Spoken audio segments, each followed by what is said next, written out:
Just so if we're saying, I didn't catch that. You broke up. Thing is, it probably recorded all right, but he was like, "Wait, hi, Saint." I'm going to start walking around with these and just standing them out. Oh shit! In the street. Obviously, not very well.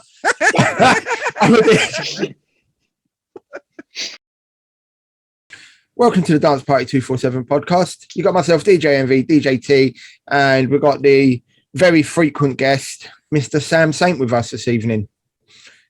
Sam, do you want to explain a little bit about what we're going to talk about to start with, as it was your idea? So we're just going to be going through different types of DJs, what each DJ does. Does it mean that they can just be that one type, or can they alternate? Can they venture into the other sides, and the aspects that come with their jobs as that particular type of DJ? So do you want to kick us off then with a type of DJ? Where would you like to start? I think I know. I know there's one. Go on, say I think we should start at the bottom, the bottom of the barrel, and work our way to the top of the barrel. So the bottom of the lowest of the low, sick and hungover DJs, aren't they? Would you like to explain? I think you might have first-hand experience of that one. Go on, T, repeat it, because it's worth a giggle. No, but you were saying. I was saying. Yes. So for the people who are not watching this and they're only listening to it on Spotify, we are both referring to Sam Saint in this situation where he has first-hand experience, very recent, of being worse for wear and having to do a set for charity the next day. So would you like to explain your adventures of the last 48 hours, Mr. Saint?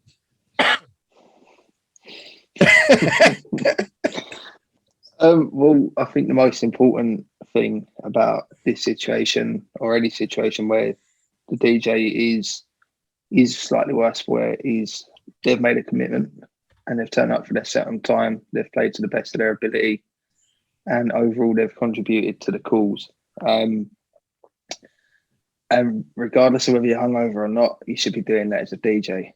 So what one would say is, if you can do it hungover, feeling really bad and rough and whatnot, then you can do it when you're sober. And this is coming from Sam Saint, who had his head resting on his hands before she pressed record like a minute ago. Do you know what, T? He said that like a true politician, didn't he? He didn't actually incriminate himself in the slightest. That was done like a true politician, mate. No, we won't go in any sick details at all. I've told you to stop doing that. I've told you to stop doing that. I've had 3 bowls of pasta for dinner, and now I'm feeling sick again. Oh God! All right, well, cut it out. All right, so okay, how many types of DJs can we all think of that we or classifications in job roles that they would do? Do you want me to start? Go on then. Anyone can go. We'll go through one at a time. Yeah. Kitchen DJ, bedroom DJ, same thing. All right, I'll start the other end of the scale. International touring DJ. Resident DJ, wedding DJ. Oh, he's going for 2. Oh, you took 2 there. All right, I will up him on that, and I will say, so you got, when you say resident DJ, Sam, do you mean a bar or do you mean a club? Because they're very different. Well, you said I had 2. I've now got 3: wedding DJ, resident bar DJ, and a resident club DJ. There you go. All right, okay. So I've got one, a kids party DJ. Karaoke. Yeah. You've got excuse me. So I'm getting hints and that from the wife behind. Come on. Well, if you play a game, you keep going around, and if we don't answer, you get a forfeit or something. They can't be doing that. I'll go another one then. A video jock. Oh, do they really exist anymore? Oh yeah. I mean, I ain't heard that term for. I can't remember the last time I heard it. They used to be called VDJs, wouldn't they? Which I always thought was a transmittable disease, but there you go. I don't think they even perform anymore. To be fair, what bubble do you live in? There's a whole world outside of where you are right now. Yeah, but okay, all right. When was the last time you saw a karaoke DJ in the same stroke? You probably won't because you don't go or circulate in those circles. But you know they exist and you know they're out there. Yeah, I wouldn't really call karaoke DJ a DJ. Oh, it is. You have complete. Well, we'll get into this, won't we? That's the whole point. You have a completely different job and role to do if you're a club DJ compared to a karaoke DJ or a bar DJ. Okay, so you got a radio DJ. Go on, Mr. Saint. Come on. I thought we were just going around when we had something. Just chip in. I'll chip in. All right, so you got. I would go event DJ. I'm going to drop this one in, a funeral DJ, because we do know someone who DJ'd at a funeral. Any more? Corporate DJ?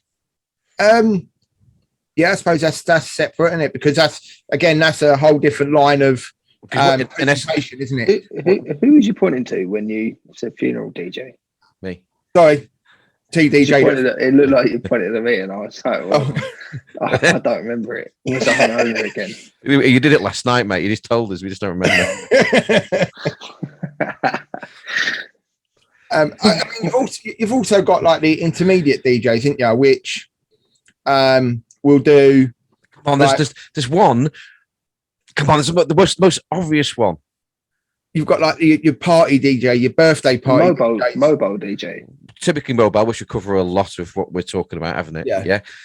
Come on, the most obvious one, and I'm going to give you 3 seconds, 2 seconds, Festival 1 second. No, streaming DJ. Absolutely. I've already said radio DJ. Streaming DJ is not a radio DJ. We're not across the radio, are we? Right, yeah, but this is where it gets a bit ridiculous. It is because it's called internet radio. Yeah, but okay. Do you sit there and present? Do you present like they do on Radio 1? Because they're presenters, not jockeys. But, no. Yeah, but they're not DJs. They're radio presenters, like you say. Yes, again, it's a fine. Or they call themselves. I'll correct this actually because I heard this from Roman Kemp, the Capital DJ. Yeah. They call themselves radio DJs. Is what they call themselves. Yeah. So what's Pete Tong then? What's Pete Tong? Pete Tong's a pro, isn't he? He's a DJ. He's a DJ that does radio. Yeah, but he's a DJ in I've got some more festivals first. I've got some more. God, Sam, we picked the wrong person to do this with. And this is a contentional one, a controversial one, I should say. We got Kirsty just said in the background, turntablist. That's another. Yeah, because that's a whole different art as well. Turntablist is not like a club DJ. It's totally different. Yeah. The podcast DJ. All right, okay. I know where you're going with that because it's something we spoke about before. A video stream in America is called a podcast, or just a mixtape. Yeah, good old mixtape. It depends what part of the world you're in, isn't it? But we wouldn't say when we do our shows like we've been running all day today, and not once has anyone gone, "Oh, that's a podcast DJ." No, I mean obviously just don't say it, do you? Some of them are more descriptive of something you will do. Like a kitchen DJ could be a streaming DJ as well, and be a podcast DJ. Yeah, no.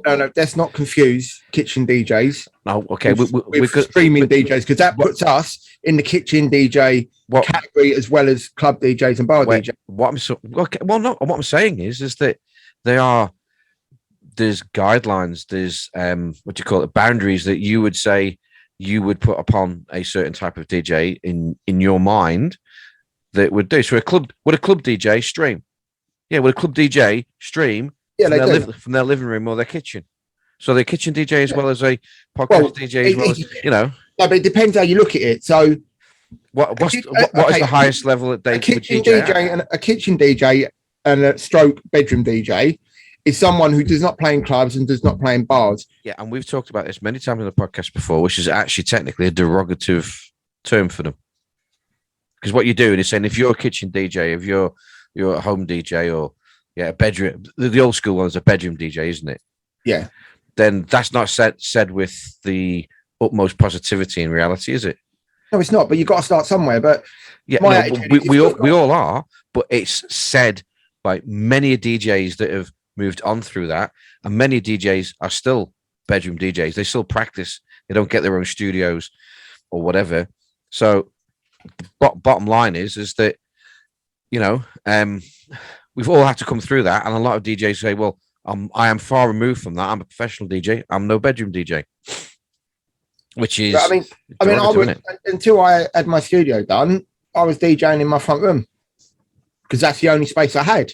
Well, there's a lot of terms, and some of it's determined by the job you do, the medium you're playing through, the audience you're playing to, as well as all these things that will define you on. Another one you could put, and we've all heard of this phrase, a pro DJ, which would cover near enough everyone that gets paid.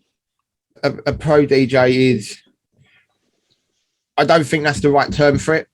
I think professional DJ is a better term. Okay, so same thing. Because I think think DJ. If you play in bars and clubs, and you don't even have to get paid, you're still a decent, a good enough, high enough standard to be in there. Because we know for a fact a lot of gigs now are unpaid. We know that. Yeah. So when you say someone's a professional DJ, or you say I'm a professional DJ, are you? Do people base it off ability? A professional footballer is a professional footballer because that's the level they're at, or do we base it off the fact whether they're getting paid? Well, okay, you could see a non-paid league footballer show better skills than somebody in the Premiership.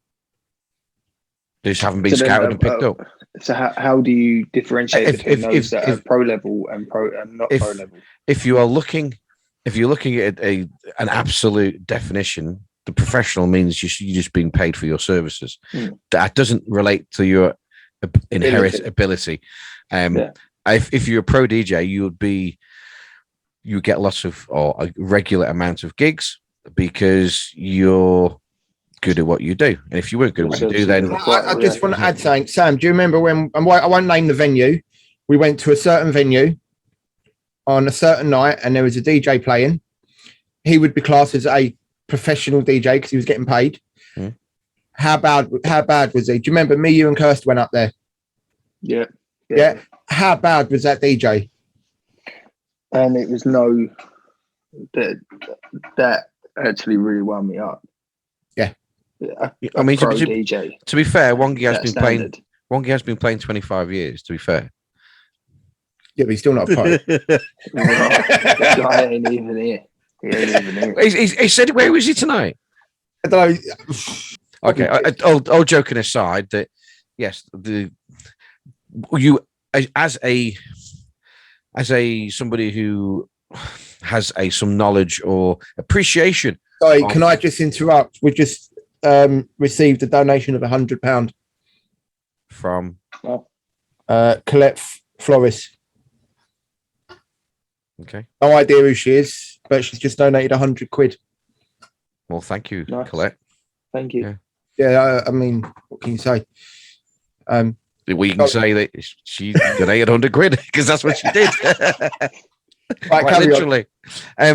Yeah, I was going to say that the ability to DJ professionally would be as would be given as a badge of honor, for example. So if we saw somebody in a club, then we have an expectation of how good they would be.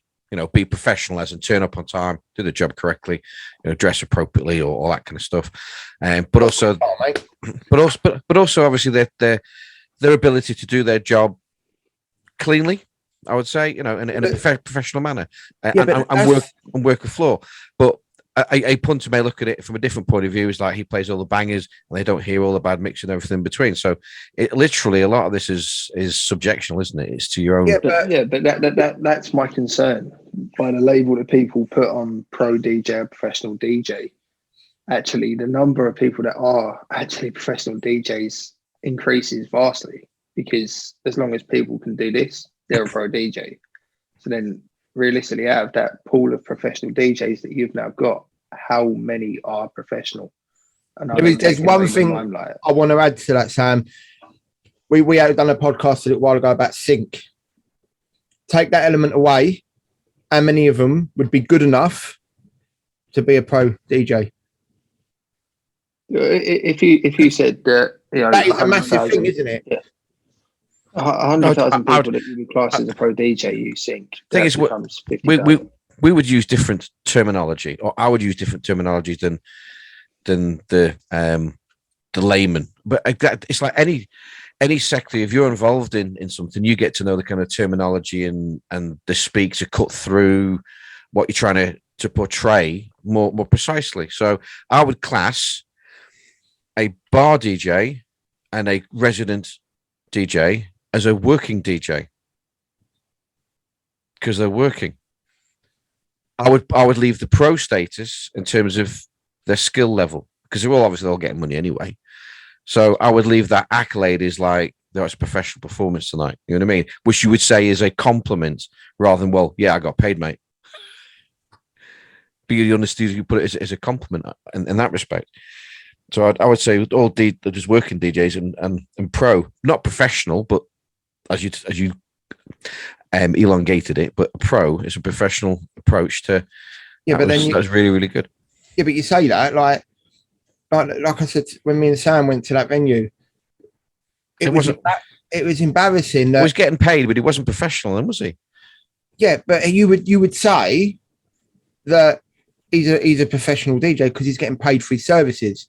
Yeah, but it's not only that, but he was fairly well known as well. You know, it's not like he was well known in the venue where we were at. A complete unknown person that turned up and got paid. This was someone that was actually fairly well known, and that actually makes it worse, in my opinion, as to how bad that particular DJ and that particular night at that particular venue was. Yeah, and I guarantee that DJ was using every bit of digital performance enhancement to do what he done, and he still didn't do it very well. No, and he was getting paid. Maybe he was getting paid a lot of money for that hour and a half that he done. It's basically what you said. He got paid too much because he was not very good. He wasn't paid his worth. He got paid far too much. Anyway, I still, even if he hadn't have been as bad as he was, I would argue that it was still a little bit excessive. But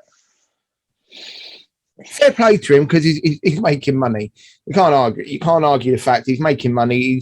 He's played in some big places and some big stations over the years. We all know that. Okay, well, we'll go back to Sam's first point of like being, can one DJ who's classed as one type of DJ be multifaceted across different aspects of DJing? So let's go through a few of the ones we mentioned before. So obviously, I would say the two that are fairly similar. Okay, there's different aspects, but one would lead on to the other quite easily. Be a bar and a club DJ. Yeah, but then you could say a mobile DJ and a wedding DJ can go. No. Well, no, you can, because you do get mobile DJs who do weddings. Okay, so I'll give you a typical bar. You rock up, you set your kit up, assuming you're mobile. You've been booked to do a party, a 40th or a wedding anniversary, whatever. You play your music. You've asked for an advance of a playlist or no playlist, and then you get paid. You go home. You break your kit down. Go to a wedding. Chances are you've already been to the venue in advance. You've seen the client physically at the venue, maybe not through current times, but it might be a virtual meeting. You've gone through an extensive list of play and no play. You've had to educate your bride that typically that's a great song, but it's a breakup song. Are you really wanting that in your wedding? If you do, great, no problem. So you try to educate them. You've turned up, you've played cocktails beforehand. That's if they've paid you to do that. You might have to do announcing as well for obviously the bride and groom and grand entrance. Then you got a first dance, mother and daughter. Any games you may well play as well. Then you're playing your music. You might have to also go between a band. Do they sound similar? No, but what I'm saying is, and I'm not saying they're similar, but some mobile DJs will do weddings. Oh yeah. Oh no, absolutely. That's what I'm getting at. So the transition from mobile DJ to wedding DJ dramatic for some mobile DJs. I would say that the job is completely different. It's totally different. Rocking up and doing an 18th birthday is not like doing someone's big day, is it? Let's be honest. If somebody said that, okay, if you are a mobile DJ, then you're more likely to do 18th parties, anniversaries, that kind of thing. That's where your market is. Nowadays, a mobile DJ would more or less unlikely to actually class themselves as that if they are a wedding specialist. So you class yourself as a wedding DJ. That's the difference, isn't it, between being charging $2, $4, and $5,000, because some of them are mega expensive, to being a £500 a night 18th to 80th birthday party DJ. So I'll give a scenario then. So can a DJ? I would say there'll be areas that you're probably more experienced than others, and you'll be more adapted to. But could a DJ do the following? Do a bar, do a club, do a funeral, do a 18th, 21st wedding, and karaoke as well, and hold a residency down at a bar? Could the same DJ fairly competently do that? No, I don't think so. Cheers. Thank you very much. I'm out of here. I knew where he was going with it, so I thought I got an opportunity. But I'll be honest with you, it depends. It depends on the individual, I would say. I didn't start doing birthday parties and stuff. I started doing, when I learned to mix, I started doing bars, and then I've done clubs. So for me to go from doing that to DJing at someone's 18th birthday party, it just wouldn't work for me. I think the main thing for me, I don't have the variety of music. I've got dance music, club music. I think it's worth pointing out as well that it's not always about the DJ. And if you're currently booking or looking for a DJ for an event that you have, I think you've got a sense of responsibility for yourself as well to actually find out about these people, because there are people that probably wouldn't hesitate to call themselves a wedding DJ or an event DJ. Yeah, wedding DJ, 100 quid. 100 quid. Okay, you back me down. 80 quid. 80 quid. You got me. But let's not lie. There are people out there that, like Sam said, that will do that, because we know that, you get undercut all the time. Yeah, I mean, and that's the industry that we're in. Everyone is very much out for themselves. But I mean, how many times have you seen on the DJ groups on Facebook someone going, "Oh, how much would you charge for a 2-hour show? How much would you charge for a 7-hour wedding?" And like, I read the comments on them, and some people are like, "Are you serious? You're obviously not the type of DJ you say you are to be asking them questions." If I know what I would charge for my services, because I've got self-awareness. You guys would be the same.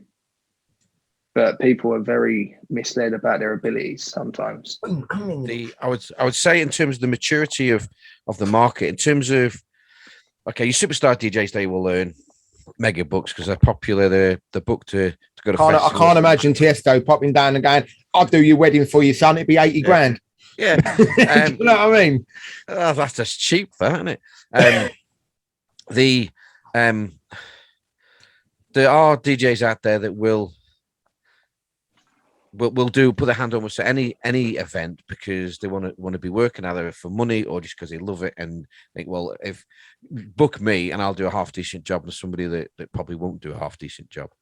But yeah, you have to vet your clients, and the market in America is vastly different than it is here in the UK. The appreciation in the wedding and mobile sector for what they do, they get paid very well compared to what happens here in the UK. you get paid $1,500 plus up to $4,000 for kind of a regular, what we call, cheesy DJ. And yet over here it's a couple £100. That is the difference, massive difference. I think the DJs take themselves more seriously in the States as well. Yes, you got obviously the kids that'll turn up with their I'm a Christmas DJ. I can stream to the world, and then obviously do a rock a party as well. Yeah, with their controller, that do an injustice, and therefore a lot of that has happened probably in the UK over the years, and therefore it gives you, well, why should I pay you this stupid amount of money when all you're going to do is this, and this, and that's not the half of what we do anyway. But yeah, so some starting kids going to come along. I tell you, I went to it was an 18th, yeah, 21st, the 21st birthday party in a golf club, quite exclusive golf club as well. I must say, the DJ thought he was God's gift to DJing. Yes. Hang on, he won about 6'1", balding.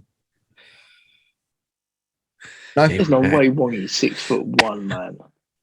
Yeah, I think he's about 6'1", 6 foot. No way is he 6'1". It might be 6 foot then.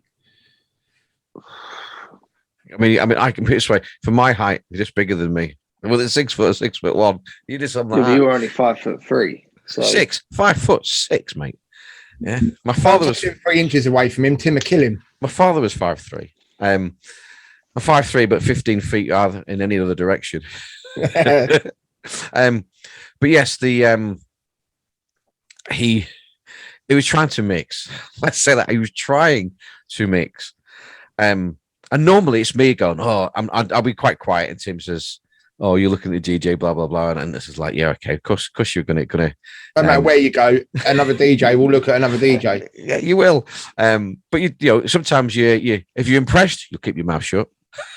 You're thinking like, nobody needs to know how good this DJ is.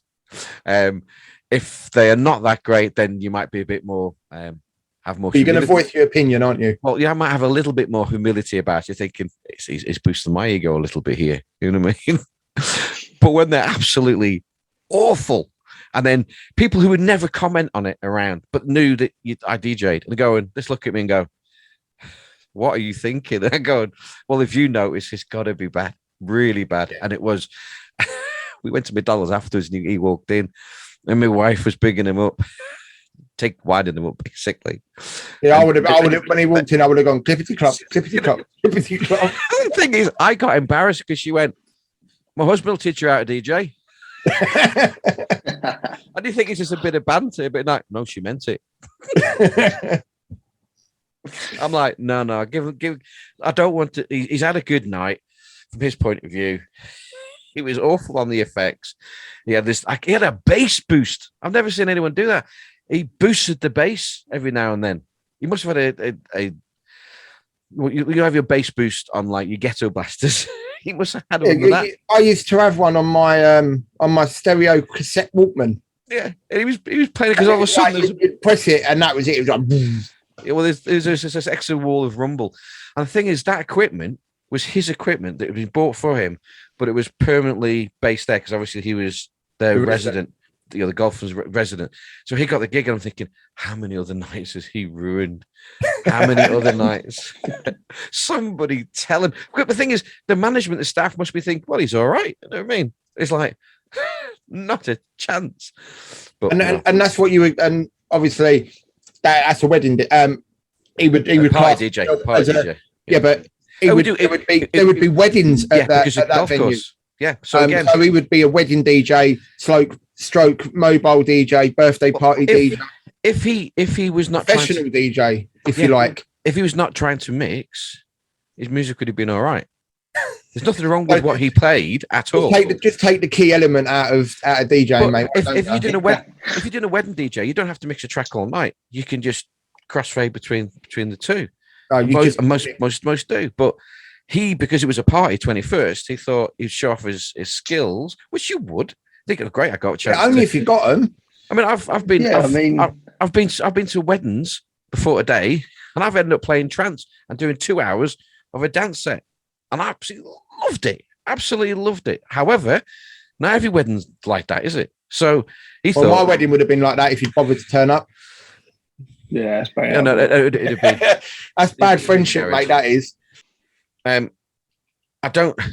Okay, so we've talked about different types of DJs. Do you, rightly or wrongly, do either of you two? I'll put this question to yourself, obviously, as well. Rate the qualities of certain types of DJs above others? Yes, to a degree. I Yeah, don't think it to a probably, degree, it's but I don't probably always not think it's morally right. yeah, that's where it's at. It's probably not, but I think I would say before we go into this, I would say it's human bias, isn't it? Right. Okay. So you've got. Let's take us three. Yeah, we're as good as the next DJ. Good, the bad, good, bad, and the ugly. Yeah. Hear no evil, see no evil, speak no evil. The three amigos. Right. We're as good as we can go in to any venue and mix seamlessly. Yeah, we know that. Ish. Yeah. Sometimes. Depends if you've been out on the internet night before. But if you put us up against three famous DJs, we would get our asses kicked. Not always. whoa, that's it. Not always. Right, hang on. I don't agree No, with that. let me finish. Right, because what people see is a face and a name. If you got my name on a flyer, and then next door you've got Carl Cox, where are you going to go? Okay, but then Because people know who Carl Cox is. He's been there. He's been through the run of the mill. He's done. Okay, well, okay, yeah, People are gonna that's follow that fine. name. I get that and I understand that. But then let's say it wasn't a flyer. Let's say we had 500 people, 2 rooms. Yeah, completely non-biased. So there's no names or anything like that. You two are just Carl's next door mixing, you're in here mixing. You might find that there's actually a bigger number in your room than you might expect. I'm not saying you'd outshine him. It was. I'd be going in there and going. Do you know what I mean? you'd have to run back. You'd have to run back pretty quick, mate, because your next mix is due.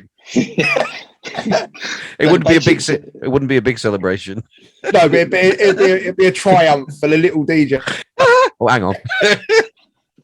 If it wasn't advertised as a Carl Cox night or a DJ Envy night, and you were just going, yeah, and you've just got the basis of 2 people are mixing, playing music. There's nothing to say that you couldn't do what you said originally and go into a place and outsell someone else. And it just goes to show how important it actually is for DJs, no matter what kind of type they are, if they want to progress and want to be known, to work on their brand and their name and their image, you know. And that's then an aspect of DJing of this industry that suddenly covers every type of DJ with one blanket, and they need to work on their brand. Every person's an individual, aren't they? So if you're looking at DJs are no different. There's going to be people who are intimidated, people who haven't got confidence, people who are overconfident, people who have skills. Tiesto playing Scatman. Yeah, that was probably the most shocking thing I've seen Tiesto do. I mean, I'll probably link it in there. Link it down below, just so people can see it. So there's, we all can be brought back down to earth very, very quickly. Even a equipment failure can make you look an idiot. You can't it? A song goes wrong, or power goes out of a machine, or it just glitches, or anything happen, and you go, "It wasn't me. I know it wasn't me." We go, and everyone's going to go, "Yeah, it was. We know it was. It was totally you." But if I would say that if you there's no reason to say that your skill level, once you hit a certain level of experience, would mean that you couldn't hold your own against somebody skill wise. I mean, there's going to be people out there that could, DMC turntablists that can run rings around you, but Jazzy Jeff and all them sort of people doesn't mean they will not throw down 5 or 6 tracks that you would put down. They would put down different ones, and you could rock that 20 minutes better than them. You know, also they've got like Sam says, they've got a name, they've got a brand. That's the only difference between them. So if you've got the skill level, which obviously has to be to a certain degree, and you got the experience and confidence, there's not. You can throw a blanket over a lot of DJs, can't you? Literally, you can. So what makes them different is that they've got tracks in the charts, or they come from the producing side. Yeah, we use another type of DJ, DJ producer. Yeah, it's the hybrid.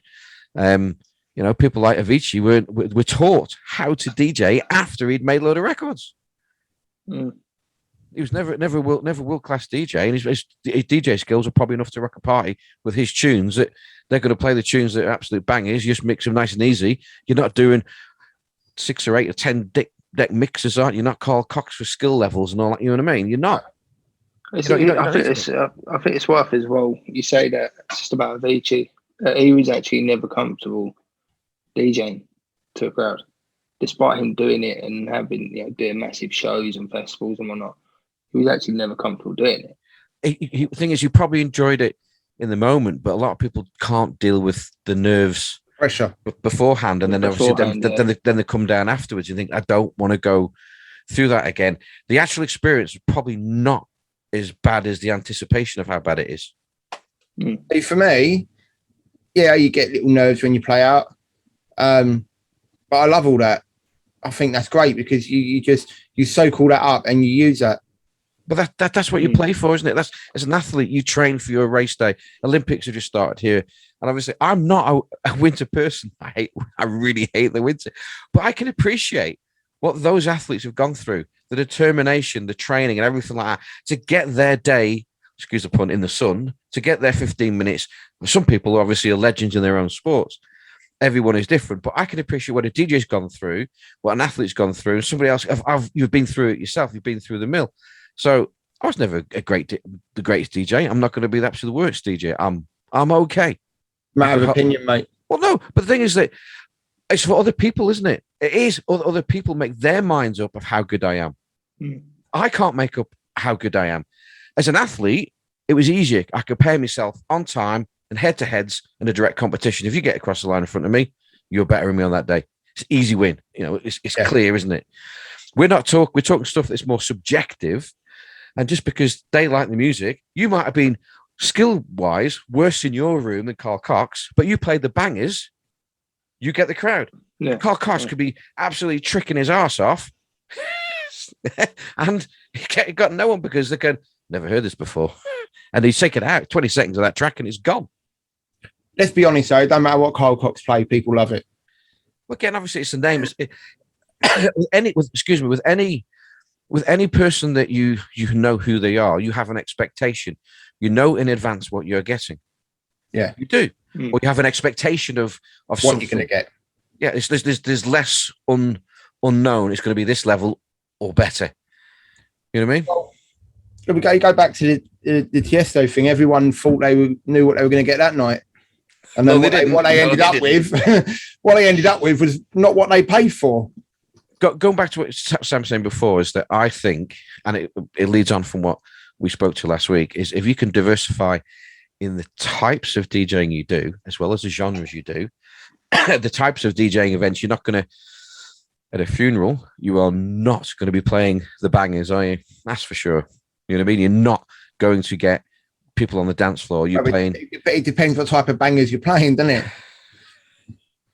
Yeah, 9 Inch really Nails. Does. 9 Inch Nails is like as we banged into the coffin. You know what I mean? But no, you if you do a variety of different types. Pete Tong was a mobile DJ. He was a soul DJ, and he basically was mobile, and then he got a residency, and he's playing soul, and I think it's funk as well. And then also soul and northern, but it's definitely soul music. And then obviously gone into more dance stuff. The house came along, and that's where he went. But the experience he got as a youngster will stand him in good stead as he's gone all the way through. And it'll build upon that and build upon the experiences and the different things that he did. And obviously became an A&R man as well. And obviously, had his own record label, which again helps you make his records and be out there as an ambassador for what we do as DJ and dance music. But you've got to start somewhere, and you built upon the experience that you get. You don't start at the top. You don't. Like Ricky said, No. Half Jake says you do not start at the top. You get your controller, and you are the best in the world 3 days later. It doesn't happen. You have to go out and yes, you could probably the easiest probably thing in the world to do is to mix and to stream to no one. I tell you what, the other thing I think is important for what kind of DJ you are is what kind of equipment you have. I do, because you can have someone who's got loads of money, money's not an object, and go out and buy the best kit. You never DJ'd in your life. Just because you've got the best kit doesn't make you the best DJ. No. Okay, so then, by that same token, then, if that's how you feel, which I'm not saying is wrong, I'm not saying it's right, but so that's how you feel about that. So when James Hype done a stream on a DDJ 400. No, but that's but that's the equipment he used, so that's the only level he can play at then. Okay, I would say it. I'd say if you didn't know it was him, because you know it's James Hype, then you expect him to basically rock it and break it and snap it and throw it to 10,000 pieces and it still works and he's doing 20,000 mixes. You know, you expect he's going to outplay that equipment, right? That's what you expect. If you did not know who he was, and he absolutely tore it to bits, or didn't, I didn't see the stream, but I know it's like professional DJs on a DDJ 400. I think was the title. I didn't say it was James Hype, only in the description below on YouTube. But if you don't know who he is or what he's capable of doing on the very best equipment in the world, then you'd have no expectation. You sit there and watch it and go, well, show me what you can do then. But that's my point. My point was, I think Sam misunderstood. Just because you've got the best equipment in the world doesn't make you the best DJ. Just because you haven't got the best equipment doesn't make you the worst DJ. And you kind of just backed up what I said, but I think you misunderstood. Yeah, I thought you meant what Sam thought you meant. It's the other way around. The equipment actually has nothing to do with your ability to. And that's what I'm getting at. So just because you got the best, you got a set of 3000s, you got a V10 in the middle. Do you know what I mean? Like that ain't gonna make you a better DJ. No, at all. Excuse me. Again, not if you're at that level, the top level. Yes, that will make you a better DJ because you know how to use the equipment. What I would say is that one in real terms, in the real world, people are not going to learn on that equipment because it's. I was just putting an example out there. Equipment doesn't mean. Well, let's reverse back. Or rewind back, I should say. So just because you haven't got access to that equipment doesn't mean you can't upgrade over a period of time and gain the skill level. However, if you are a superstar DJ because you're Avicii and you got load of tracks in the charts, you can't go out and rock a 400 because that's where your skill level is. Here we go, 400 sync. Let's rock the rock tomorrow's world. Yeah, ain't gonna happen, is it? No, it doesn't, because he knows this is right. Okay, he's going to have to learn on the very best equipment. So he hasn't gone through that process. He's been fast-tracked in essence, or he's done it himself or got somebody to teach him and stuff like that. So he's not going to learn the best of getting anything out of equipment. He says, right, okay. It is literally like if you go to somewhere and you're not used to certain piece of equipment, and that could be equipment more far superior or even inferior than what you've got. What do you do as a DJ? You don't go, right, I'm going to do every trick under the earth. I'm going to do my normal routine. No. You do the bare basics, don't you? And then you may throw a few things in. Feel your way. Of course, you feel your way through and says, "Oh, that's what that can do, and this is what this to do," and "Oh, I can't do that." So that's not going to sound very good because I'm used to doing it with 3 buttons, and so that's the reality of the equipment. Will be limited in certain circumstances, and it'll be such a chasm away from where your ability is that it's a total waste. So you could. So if you got, for instance, you got your mobile DJs, they're not going to have, your 3000s or your Nexus 2 kit or your Denon SD 6000s, because all they need to do is go from one track to the next. And I think controller is more than good enough for a mobile DJ nowadays. It's probably most convenient, isn't it? Yeah. Why would you want to go and take a pair of speakers, an amplifier, 2 turntables, all your vinyl, and a big mixer? You don't. You take a controller that you throw under your arm. You take your laptop, and that's it. And it may be a hard drive, and then your PA is basically Powered. It's powered speakers that are actually smaller than what they were, like what before were many years ago, and more powerful, and a couple of tripods. I mean, this is rudimental because it's not every digital like it, because a lot of them obviously put a lot of time and effort into it. Throw through a few lights, which is again something we've never really covered in terms of the mobile and stuff. It's another whole world again in terms of lighting and presentation.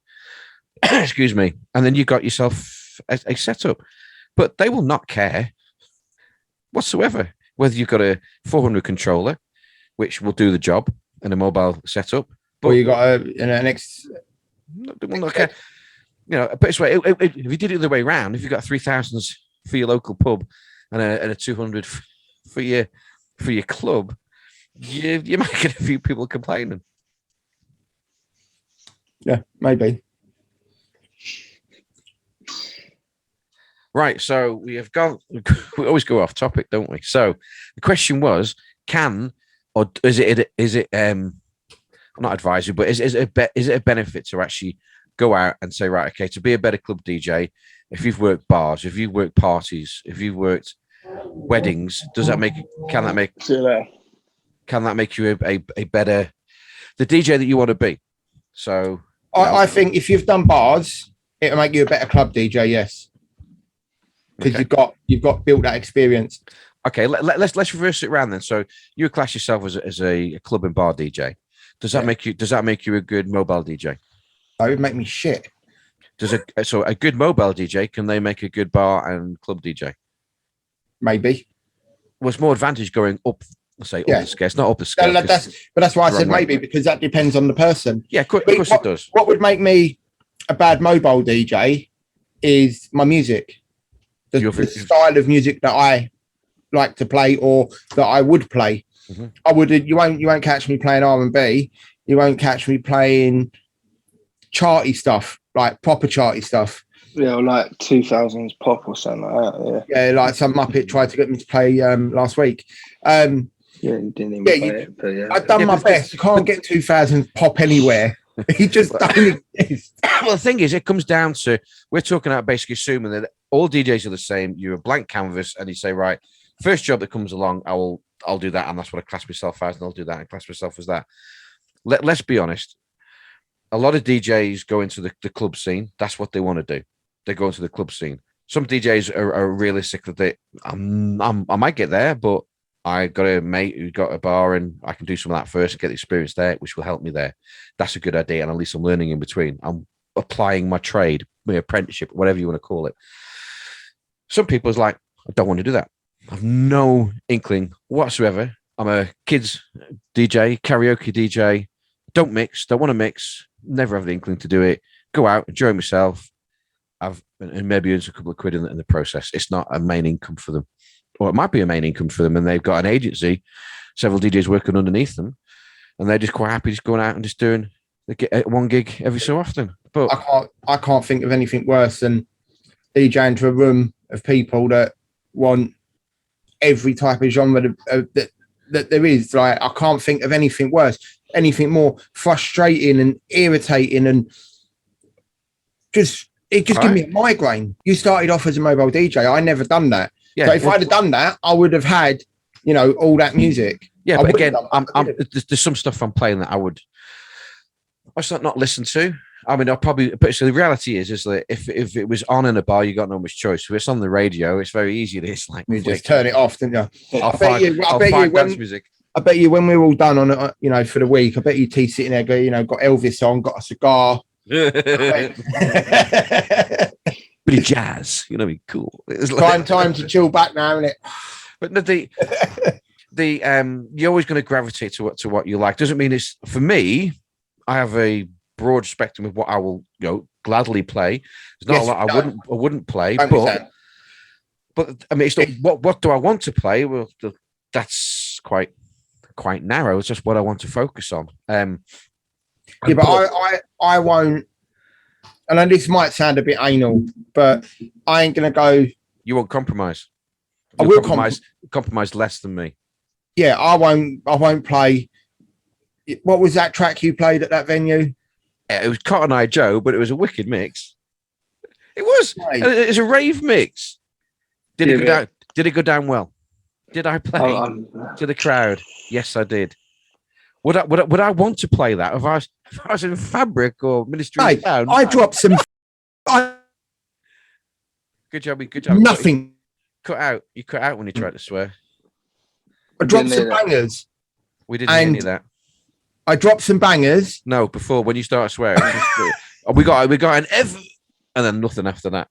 Right, that's all right then. So I drop, you're dropping bangers and you get nothing. And like, he comes in and drops Cotton Eye Joe, and they're all going nuts. Yeah, because we worked out and sussed out the crowd, and therefore I says, well, I know with my experience that I could be more in tune with that crowd. If I was coming from a club bar environment, I says, you're not going to have perhaps the experience to say, well, I've got to go a bit dirtier, a bit cheesier, a bit more poppy.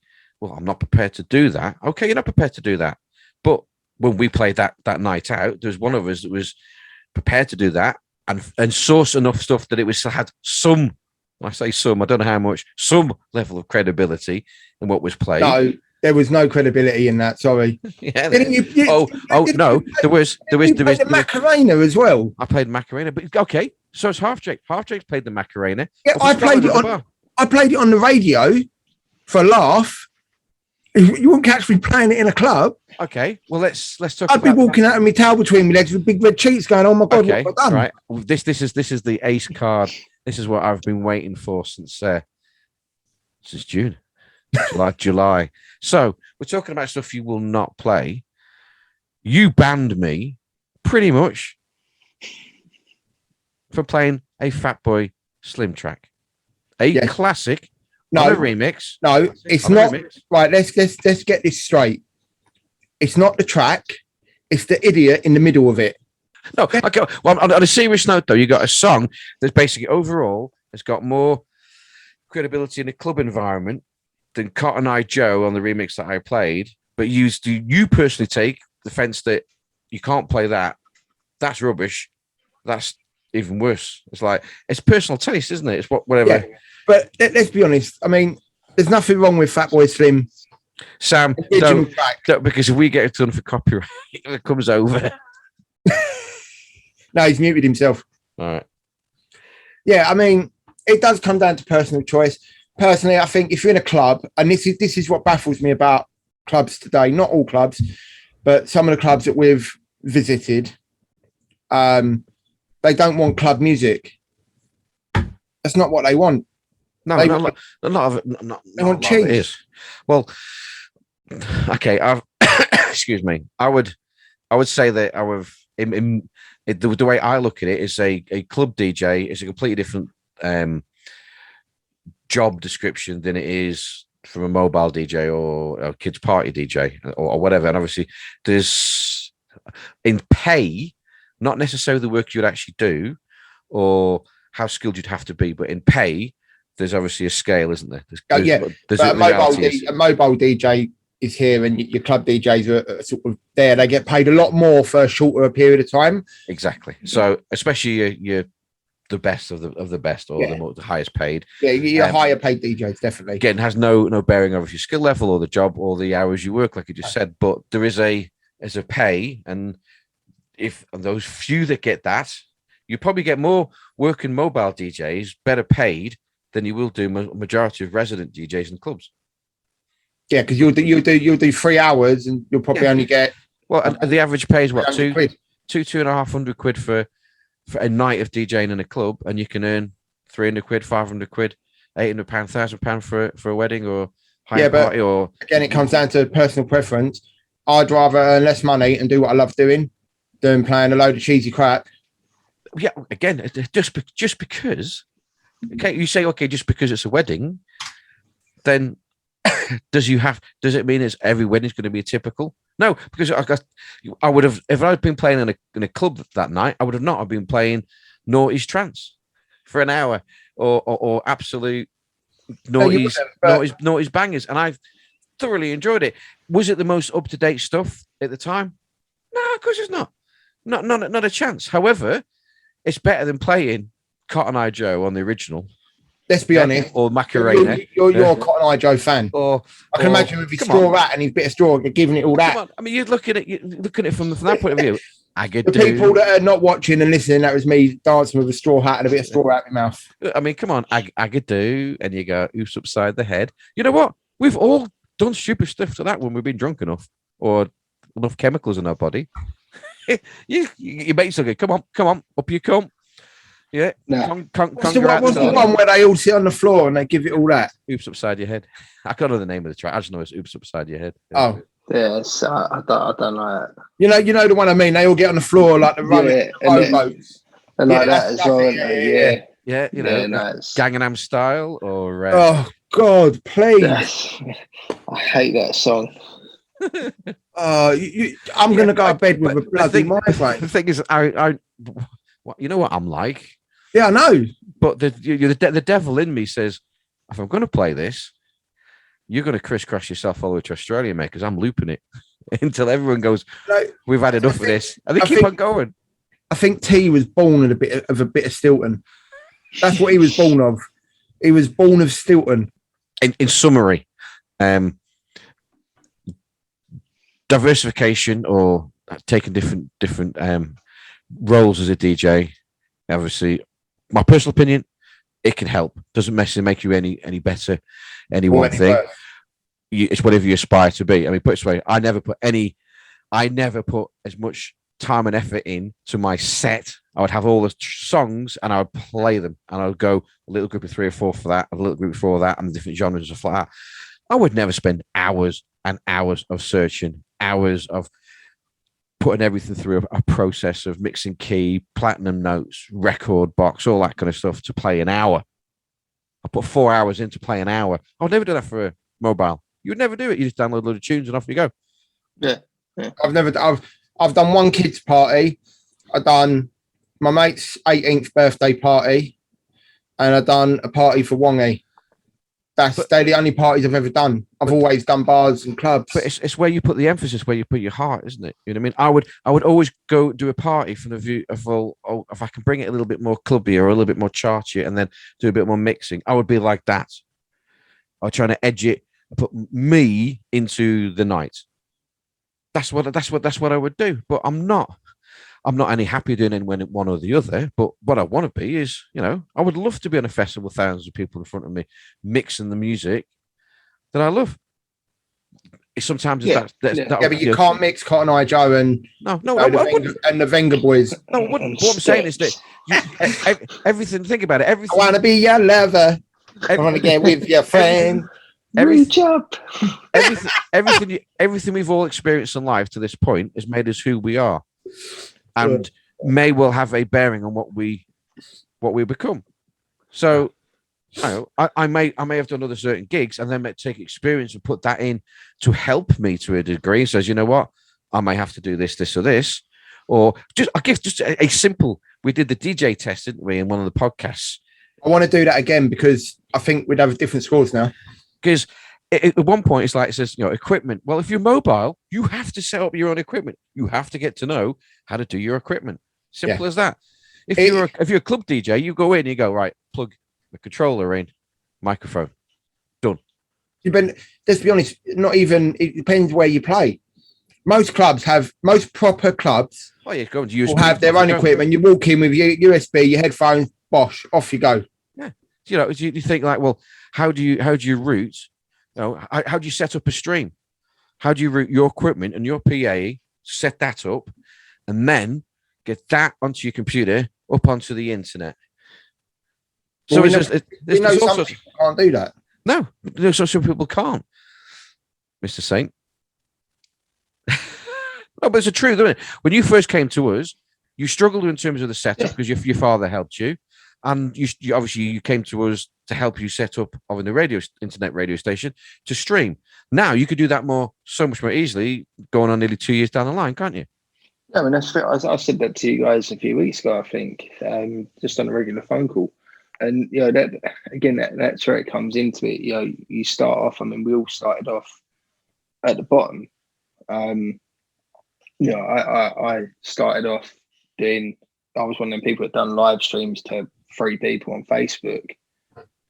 from Now my, it's five. from Now my it's dining five. room. Now it's five. And I wasn't happy doing that, but I also knew to get to where I wanted to be, I would have to do it. And it comes back to, doing birthday parties and that. Like Envy, you said, you literally just done bars and clubs. But I wasn't fortunate enough to do that. I had to do things that I didn't want to do. Or not that I didn't want to do, because at the end of the day, it's playing music. I can still, like T said, I can put my kind of stamp on things, but it wasn't the way I wanted it to be. But I made that sacrifice in order to reach my further goal.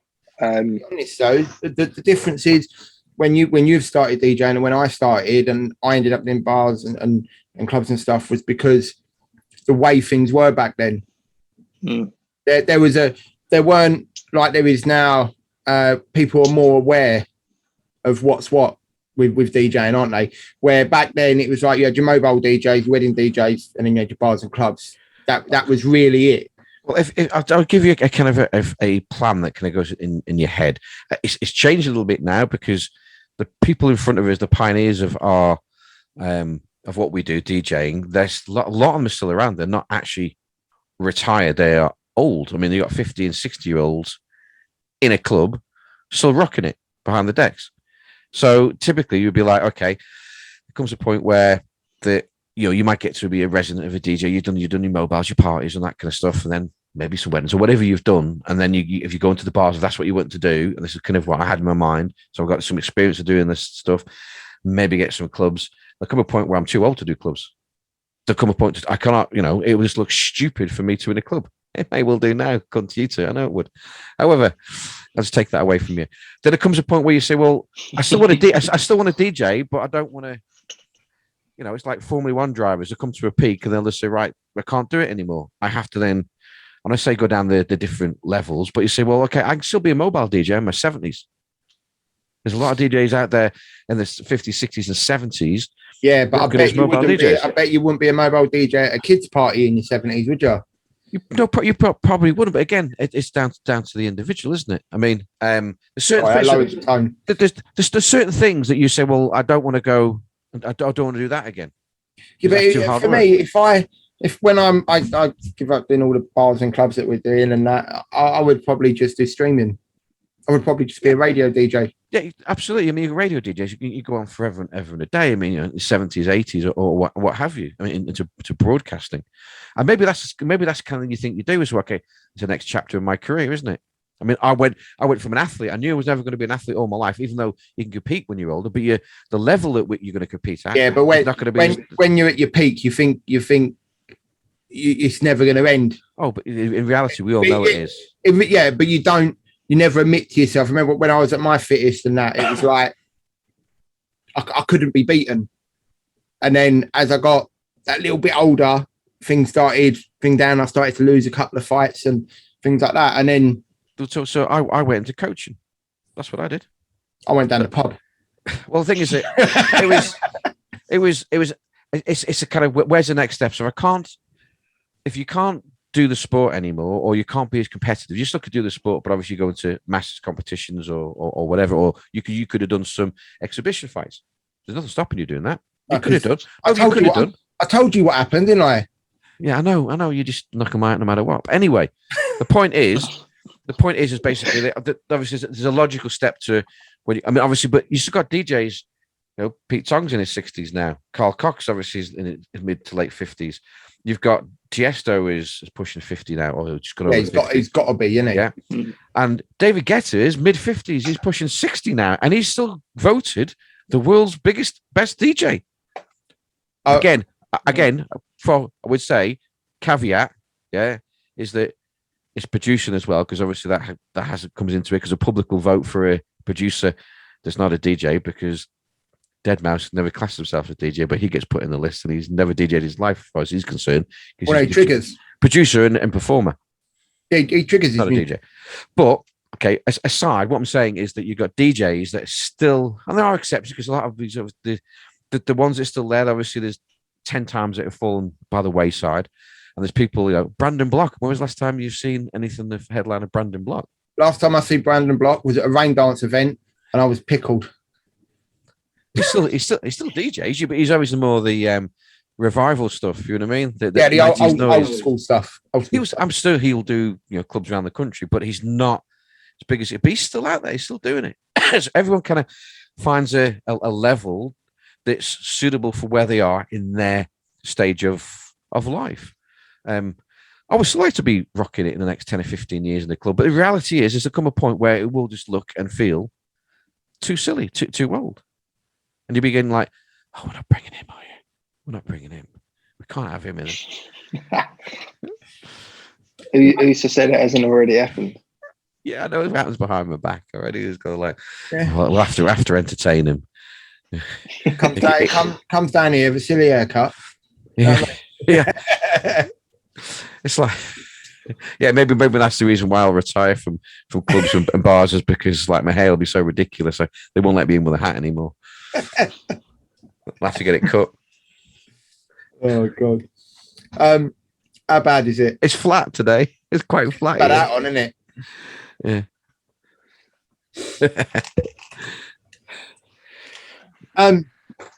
Yeah, I think on a whole, I think, but doing different types of DJing from mobile to club can make you better. Well, has it made you better, Sam? Because you pretty much just said that, isn't it? The experience you've got, certain things you wouldn't go back and do. You have done them. I certainly consider myself more knowledgeable for having them situations and them moments where I wouldn't necessarily go back to it because I wanted to do it, but I learned from it. Every situation in life, whether it's music related or not, it teaches you something. It's just whether you can, infer the knowledge from that and keep it with you for later in life. Well, there's a train of thought, isn't it, that if you keep on doing the same thing over and over and over, say you did a job, exact same job for a year, you got a year's experience, but you're in 25 years' time, you're still doing exactly the same job. Have you got 25 years more experience, or just 25 times the one level of experience that you've had before? That would depend on who you're talking to. Well, exactly, because people say, "Oh, is that 25 years experience in the job?" I said, "Well, that job you could do with your eyes closed after 6 months," and he's just repeated it for the next 50 months afterwards, or 49 months afterwards, and he hasn't learned any skills. He hasn't progressed any better. In fact, he's probably worse at the job now than when he first started, because obviously his skill set, whatever. But for me, I want to still experience stuff, so I still want to learn. I still want to push myself to a point of being uncomfortable. It's not right. It's not nice being uncomfortable, but to learn and experience stuff. There come a point when I don't want to experience something new anymore, or it feels too uncomfortable, or time passes you by a little bit. So until then, I want to experience. I want 25 years worth of experience from where I am now going forward. That's if all you different. do that, mate, you'd be in your coffin 25 years from now. Probably. But that would be some sense of achievement. A 95-year-old man still DJing. But that's what I want. I want to experience something different. So yeah, if we I don't know, we get a residency, we have some bars, we do do some festivals, and what I mean. To me, a festival is one of the biggest things we can do as a DJ. Whether you play somebody else, whether you play somebody else's, or you put one on yourself, and you grow that festival up. Imagine this: if we had a very successful festival as DJs and promoters, and promoted that, how many other festivals would you think we'd actually DJ at around the world? Probably more. Of course you would, because you all of a sudden you've come from nowhere. You're now known. Yeah, you're not going to be your headliner act, but you'll play the DJ tent and everything like that. That's the point you were going to say before as well, is that the different experience you have is you have different jobs and roles, don't you? Yeah. So where do you learn to DJ? Who does you warm up for a mobile gig? No one. Do it yourself. So can you learn how to do warm a crowd up? Well, you have to warm a crowd up because there's no one else going to do it for you. No. Yeah, can you play the bangers at the right time of night when they are now lubricated enough, rather than playing all the bangers early doors, isn't it? I've got to repeat them all again now. They didn't dance the first time. Yeah, it's not easy. So different jobs give you exposure to different experiences. And if you can take that experience, well, if I'll do that job, I don't want to do it, but okay, there's money element and there's a reality of life, isn't there? You know what I mean? As well, for a lot of people. But if that gives you some experience that you can say, well, that's a stepping stone in the right direction for me. Like we just said before, there's certain things we wouldn't do because think, well, I've done that. I'm not going to learn from that. Why would I want to do that? Unless it's for massive financial gain. Why would you do that? That's it. I think everything you do is a learning curve, isn't it? Even if you've done it before, you can still learn something new. Nothing's going to be exactly the same, but okay, I gave the example of the job of sterile conditions and all that kind of stuff. But what my point is, if you've done something long enough of the same thing, you come to a point where you hit a ceiling, isn't it? Yeah, you've got to change. You've got to do something different. Agreed. Yeah, definitely. I mean, we know a few DJs like that, don't we? Where they've, plodded along. They've done the same thing for over a decade. Comfort zones. And they haven't moved out of that, and they're still doing the same thing now as they was 10, 12. But are those typically, are those people going to feel comfortable in the scenario they gave before that, somebody had to warm up for a superstar DJ. The superstar DJs nowadays were the warm-up DJs of the DJs before them. Yeah. It's as simple as that. He eats everything. He says, I learned more as a warm-up DJ when I come out of basically playing my own events and basically all night just hitting it hard from the very get-go, to actually going and doing a proper structured night and warming up for these other DJs. He says, I learned so much more. And then obviously now he appreciates other DJs. And you pass it back down and you stay humble. Some don't, but you try and stay humble as best as possible. So people go, where do you DJ? And then that's when you go, I do bars, I do clubs. Yeah, because obviously a bit of an explanation, but I mean, sometimes it's like you're almost like jumping down the throat. Yeah, I DJ here, put me for this gig, or you know what I mean? And like, we didn't know. We were speaking to a bar owner. I'm going to start walking around with these and just standing them out. Oh shit! In the street. Obviously, not very well. I'm a DJ. I'll just throw them up in the air and go, yeah, I'm a DJ. I'm a DJ. I've got great skills on the decks, but ask me how to handle a piece of card. I'm hopeless. I'll take that as a compliment, T.